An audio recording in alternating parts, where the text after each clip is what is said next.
All right. What? This came out of my laser focus world. This is a news breaks, and they have a dragonfly backpack turns the actual insect into optogenetically steered drone. So now they're turning insects into drones. Amazing. Let's see. This is being done out of Cambridge, Mass.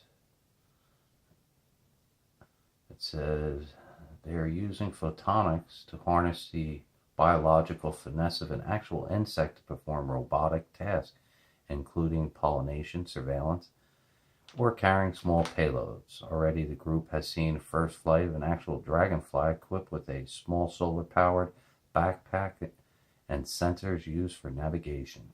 The insect will be steered by an implantable optical neural interface called an optrode, OPTRODE, rather than communicating to the nervous system with electrical pulses, which can unintentionally activate neurons unrelated to flight. Use of optogenetics stimulation will allow special steering neurons to be preferentially controlled. Individual steering neurons can be genetically modified by inserting light-sensitive, wavelength-specific opsons to be turned on or off, or even emit light for monitoring.